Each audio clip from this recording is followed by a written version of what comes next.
বন্ধু, আজকে আইসি তোমার বাড়ি চুরি করতে। প্রতিদিন তো অন্যদের বাড়ি চুরি করি, আজকে তোমার বাড়ি চুরি করবো। কিন্তু কেন বন্ধু, আজকে হঠাৎ করে আমার চুরি করতে আসছো কেন? কারণটা কি? অন্যদের বাড়ি আছে না? তার মানে আমি বুঝতে পারছি, তোমার বউ আজকা বাড়ি, তাই না? এর লেগে তুমি আমার চুরি করতে দিবা না। হ্যাঁ, বউ তো প্রতিদিনই বাড়ি থাকে। তাহলে সমস্যা কোথায়? তুমি তো এতদিন চুরি করতে আসো না, আজকে আসছো কেন? না, আজকা তাইলে আর মনে হয় না যে তোমার বাড়ি চুরি করা যাবে। তোমার বউ বাড়ি, তোমার বাচ্চা কাচ্চা বাড়ি, আজকার চুরি করা যাবে না। অন্য একদিন আসবনি। তোমার বউ তোমার শ্বশুর বাড়ি যাক, তারপরে আসবনি। আজকের মতো চুরি করব না।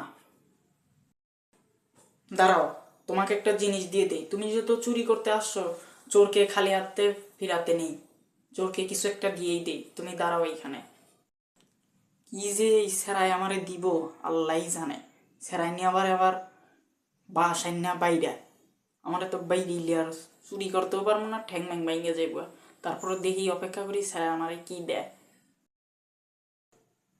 এই নাও মানি ব্যাগ, এতে অনেক টাকা আছে, যেটা তুমি খরচ করে শেষ করতে পারবে না।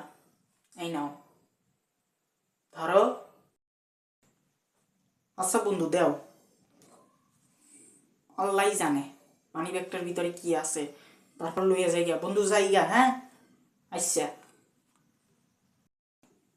হ্যাঁ, যাও গা। আর ভুলেও কিন্তু আমার বাড়ির দিকে আর কোনোদিন আসবা না। আর যদিও আসো, এবার বাঁশ দিয়ে তোমাকে বাইরে, তোমার ঠ্যাং আমি সোজা করে ফেলবো। বুঝছো? ভুলেও আর আমার বাড়ির দিকে আসবে না কোনোদিন, বুঝছো? চোর আইসা একটা জীবনটারে টানা টানাবেন লাইলো। অলরেডি এখন আমার ভয়ও করতেছে, মানি ব্যাগের ভিতরে কতগুলা টাকা ছিল, ওরে দিয়ে দিলাম। এখন যদি ওই আবার জিগায়, তখন কি কমু যে মানি ব্যাগতে টাকা কই রাখছো? একেবারে ঝামেলায় পড়ে গেছি গা।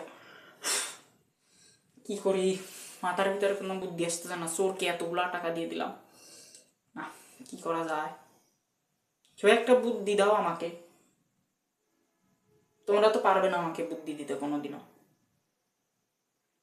কি যে করি, আচ্ছা দেখা যাক কি করা যায়। হ্যাঁ, ঘরের ভিতরে একটা মাইক্রোফোন আছে, এটা বিক্রি করে হয়তো অনেক টাকা পাওয়া যাবে।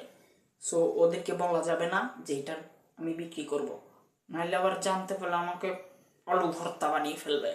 বলা যাবে না ওদেরকে যে আমি এটা বিক্রি করব। সো বাজারে কখন যাব? এখন যাব না পরে যাব? হ্যাঁ, এখনই যাব। কিন্তু ওরা যদি জেনে ফেলে, এখনই যাইগা, তাহলে আর কেউ টের পাবে না।